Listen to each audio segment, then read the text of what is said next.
So, what I have here is a $30 Canadian or 22 US dollar Mellanox ConnectX-3 MCX341. It's a 10 gigabit SFP plus network card. However, if you actually look on Mellanox's website, I'll put it up here, there is no MCX341. That's not a part number that exists. And also, you'll see that the official Mellanox cards are usually a bare PCB with heatsinks and then the network interfaces. I will mention these are also available in dual port configs. I didn't feel like spending the extra, so I went for the single port.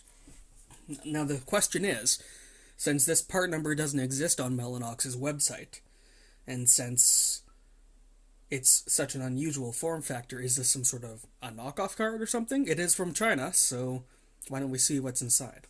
So they come in basically with a half-height PCI slot cover, and then when you open it up, they also have the full-length, basically, PCI slot. And, that comes with the card. That's included with the price. You don't have to pay extra for that. They all come with them. The other thing is they took a little while to ship here, but it wasn't bad.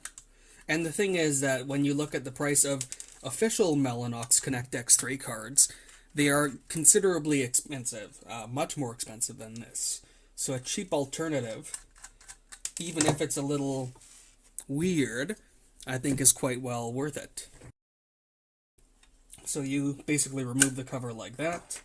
I'll be doing that on all of mine because I'm not putting any half height slots, basically.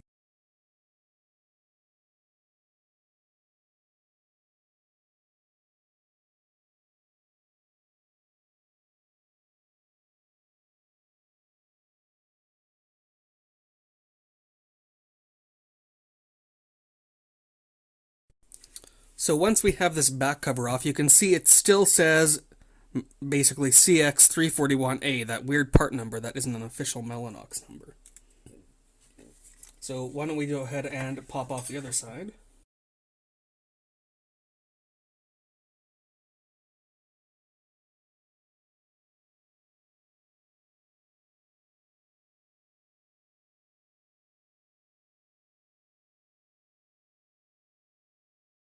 So now that we have the cover off, we can actually see what's going on here.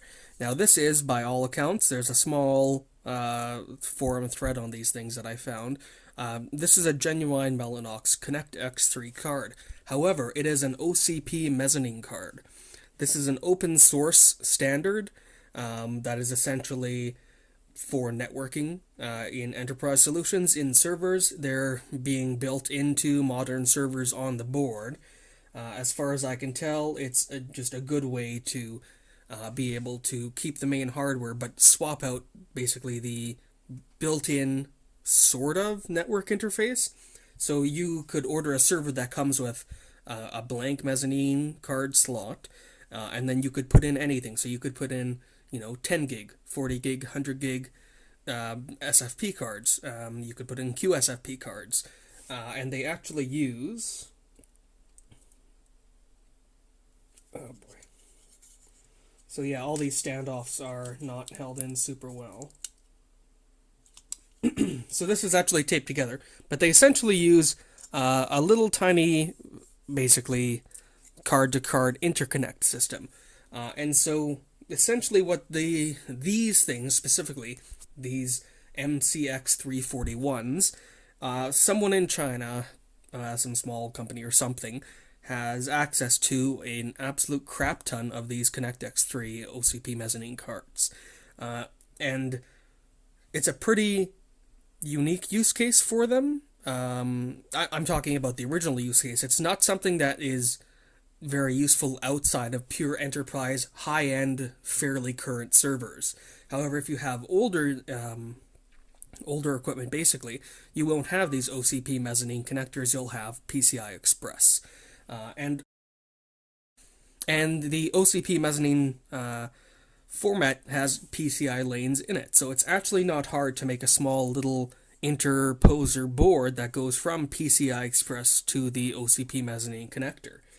And so then that lets you basically repurpose what would otherwise be e-waste or unsellable stuff. I don't know how they're getting these, but it basically lets you repurpose the stuff. It makes it available to a much larger number of consumers. I mean, it's obviously still pretty specialized. Not many people are doing 10 gig fiber like me.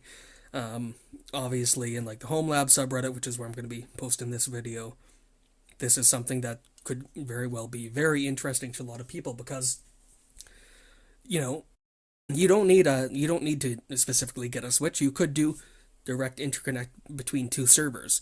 So with the cost of a couple transceivers, and a short fiber cable or direct attached copper cable, depending on the price in your area. Sometimes these are bundled with them, I think. You could basically have 10 gig between two machines for under $100, which is really, really cool. So I went for a switch with mine, but I wanted to make a video showing what is inside these.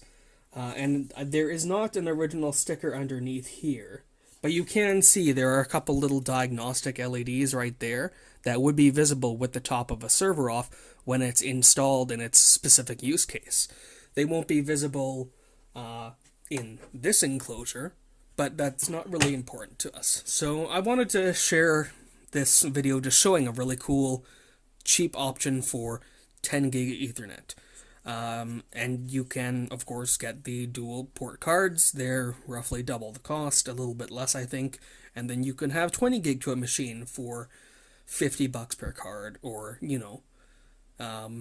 yeah, it's really cool. I like the use of this because it is upcycling what essentially might end up being e-waste or, just thrown out. And it's bringing, life to, I mean, in the data center, 10 gig is pretty much dead from what I can tell.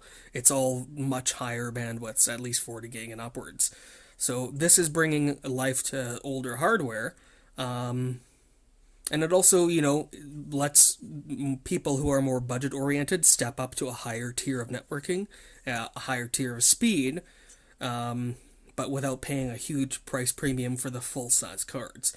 Now, these might run a little bit hotter than the regular cards. Obviously, they're in an enclosure. They do have some ports for airflow, so they should get some cooling, but probably not as much as they would when they were just installed normally, or, when the full cards are installed with the bigger heat sinks.